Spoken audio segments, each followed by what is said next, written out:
சற்றுமுன் வெளியான முக்கிய அறிவிப்பின்படி அனைவரும் எதிர்பார்த்து கொண்டிருக்கும் PM கிசான் சம்மான் நிதி 20வது தவணை குறித்து தற்போது முக்கியமான அறிவிப்பு ஒன்று வெளியாகியுள்ளது. இதை பத்தி விரிவாக நம்ம வீடியோல பார்க்க போறோம்.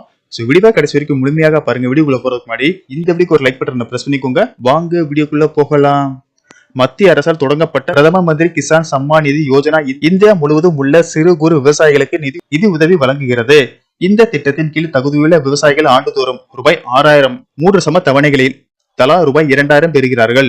இந்த திட்டத்தின் முக்கிய நோக்கம் விவசாய தேவைகளுக்கு நிதி உதவி வழங்குவதும் கிராமப்புற விவசாயிகளின் வருமானத்தை அதிகரிப்பதும் ஆகும். இந்நிலையில் விவசாயிகள் நீண்ட காலமாக 20வது தவணை தொகைக்காக காத்திருக்கும் நிலையில் தற்போது முக்கிய அறிவிப்பு ஒன்று வெளியாகியுள்ளது. இந்திய அரசு பிரதமரின் கிசான் 20வது தவணை வெளியிடுவதாக அதிகாரப்பூர்வமாக அறிவித்துள்ளது. பிரதமரின் கிசான் சம்மான் நிதி யோஜனாவின் கீழ் 11 கோடிக்கும் மேற்பட்ட விவசாயிகள் விரைவில் ரூபாய் 2000 நேரடியாக தங்கள் வங்கி கணக்குகளில் பெறுவார்கள். pmkisan.gov.in என்ற அதிகாரப்பூர்வ வலைதளத்தின் சமீபத்திய புதுப்பிப்புகளின்படி 20வது தவணை ஆகஸ்ட் முதல் வாரத்தில் வரவைக்க திட்டமிடப்பட்டுள்ளது. பயனாளிகள் தங்கள் கட்டண நிலையை தவறாமல் சரிபார்க்க அறிவுறுத்தப்படுகிறார்கள். அடுத்த தவணை எந்த தடங்களும் இல்லாமல் கிடைக்க விவசாயிகள் சில முக்கிய விஷயங்களை புதுப்பிக்க வேண்டும். குறிப்பாக eKYC அவசியம். eKYC செய்யாத விவசாயிகளுக்கு தவணை கிடைக்காது என்று அரசு தெரிவித்துள்ளது.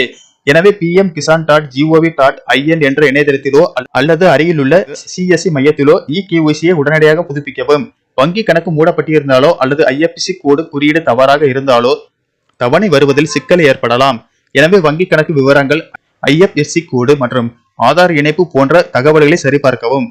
PM கிசான் இணையதளத்தில் உள்ள பயனாளி நிலை பிரிவில் பதிவு எண் அல்லது மொபைல் எண்ணை உள்ளிட்டு பயனாளிகள் பட்டியலில் உங்கள் பெயர் இருக்கிறதா என்பதை உறுதிப்படுத்திக் கொள்ளுங்கள். பெயர் நீக்கப்பட்டிருந்தாலோ அல்லது தகவல் முழுமையடையாமல் இருந்தாலோ பணம் வராது என்று தெரிவிக்கப்பட்டுள்ளது.